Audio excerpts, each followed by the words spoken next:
I just got married. Wow. And thank you.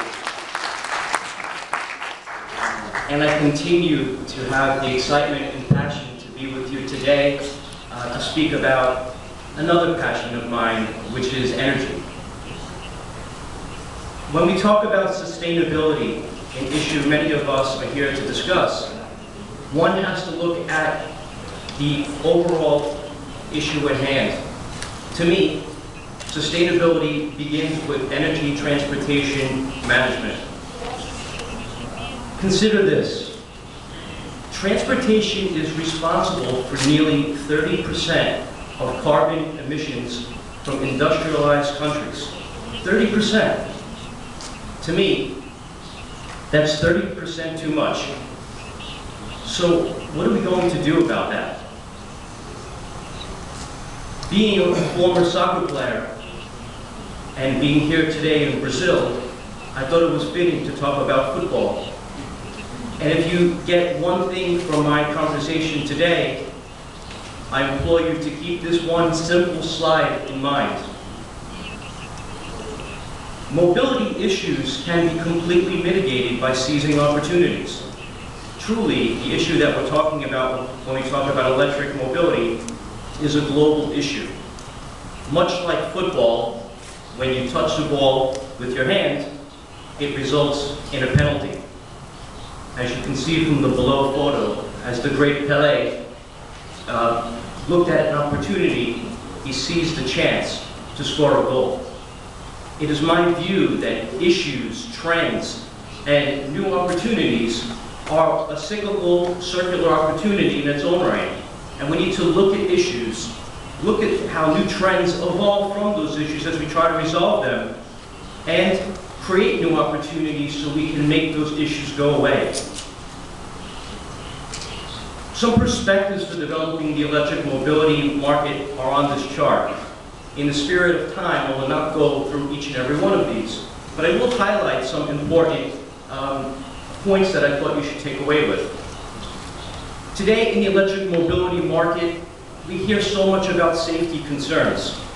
We hear about issues related to batteries in having explosions. Everyone has read articles or seen videos related to the Chevy Volt and the Fisker Karma. Battery prices are simply too high.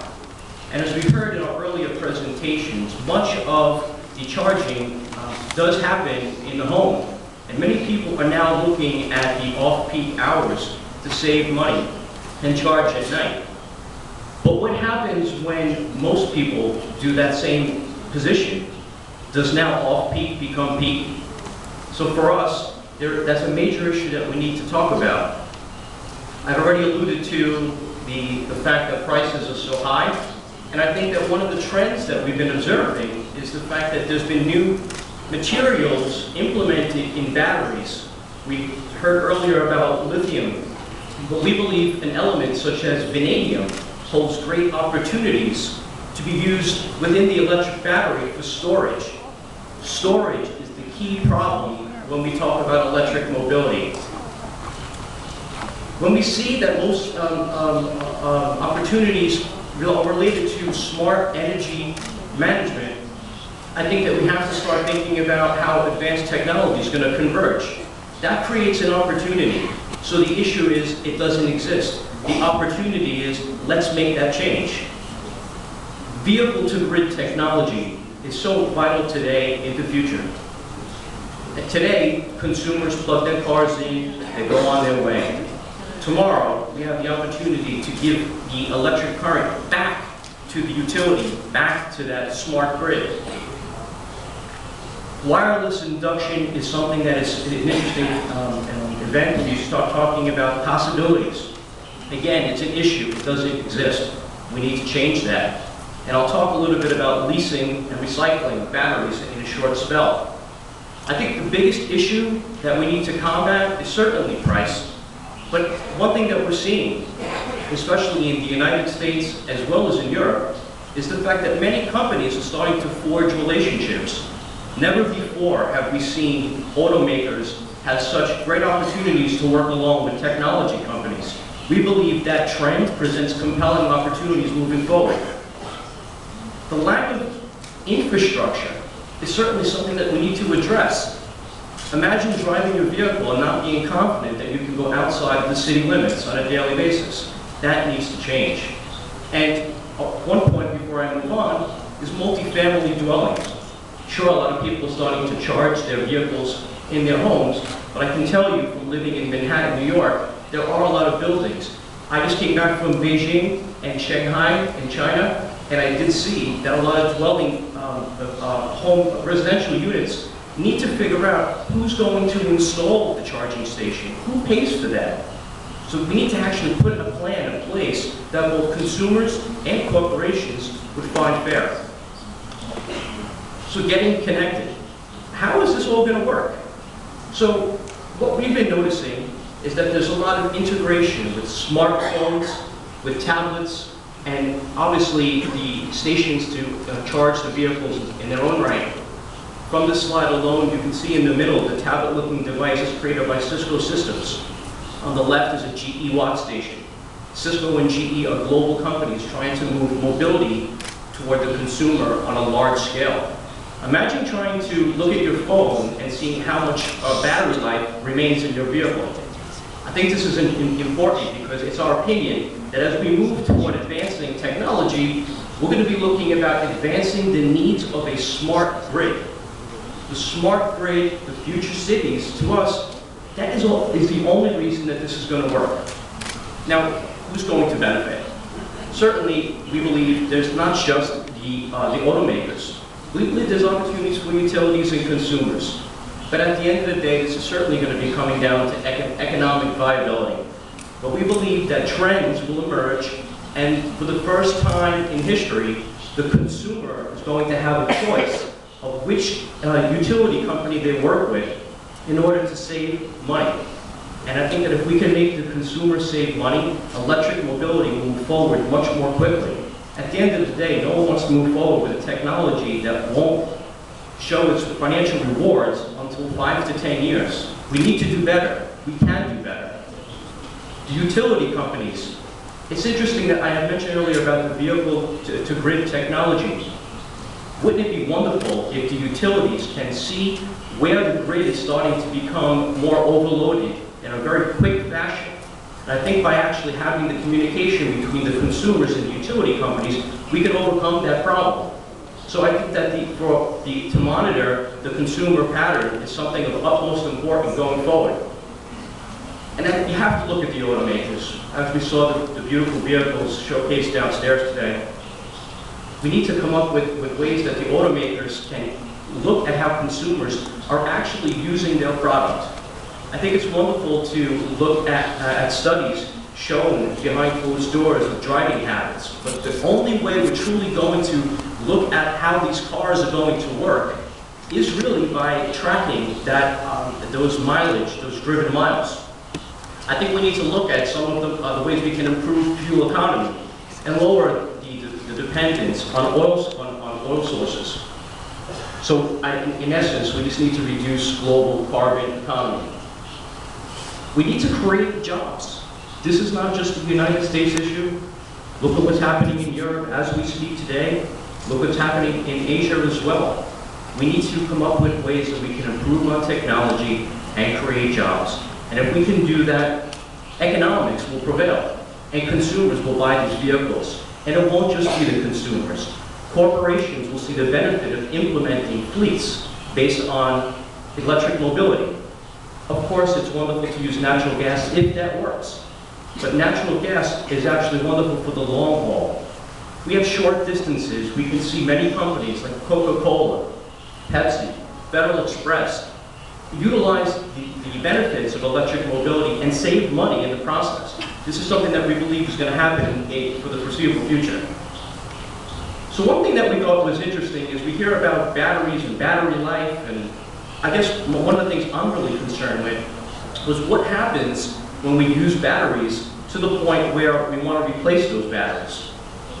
It's intriguing. I've had conversations with Nissan. Nissan has said that they can get about 80% effective efficiency from their batteries.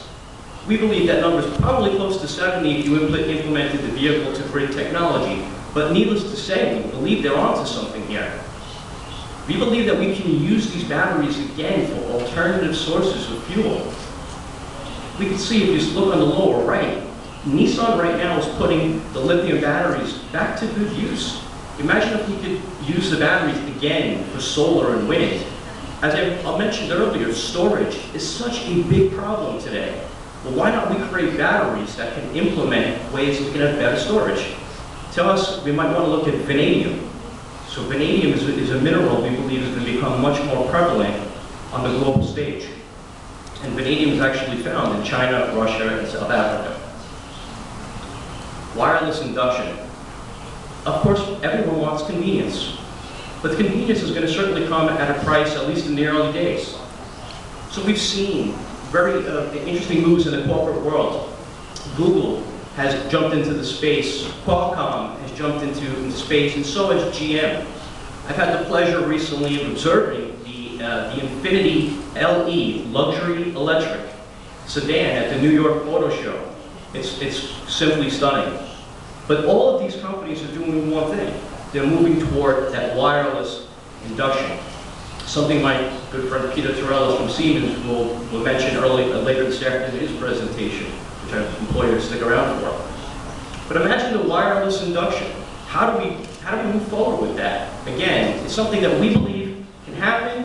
We're expecting it to happen over the next decade. If we can integrate streets, integrate convenience for consumers, we do believe that can move forward.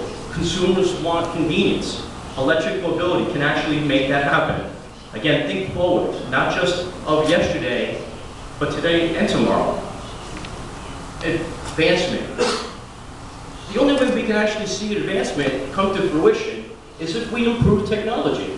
So to us, if we actually implement modern-day smart grid applications into electric mobility, we believe having battery fires, having infrastructure problems, power outages, something that could be improved. And I do mention the power outages again, because I can tell you that we have seen power outages become problematic for electric mobility, especially in regions that do not have backup sources of power. So for those of you that are looking to improve on today's technology, also keep in mind that we need advanced secondary sources of power for electric mobility. We're building on the technologies of the past. Quite simply, when the Sony Walkman came out, most people thought that was the greatest thing in the world. And then Apple invented the iPod, and they revolutionized music. On the lower left-hand corner, we have the telegraph, and that was how many people were connected. Look at today. I believe many of us have our phones in our pocket waiting to check our Facebook and maybe update Twitter while we're here today. On the right, you can see how the traditional phone is really a smartphone. And finally, on the lower right, we have to move away from these gas-guzzling vehicles, create more efficient cars, something we've observed with Tesla. And Tesla's S model sedan is actually coming out now. So in closing, I really think that it's important to take away that this is a defining moment for the transportation industry. It's a defining moment as citizens. Look at what we can do if we work together. It doesn't matter where you come from. We need to solve an issue. As I said earlier, the great Pele maximized the issue at hand and created a goal. And this is our time as a global population to score a global goal and come up with electric mobility. And I think we can do that if we work together. With that, thank you very much for your time. It's been a pleasure.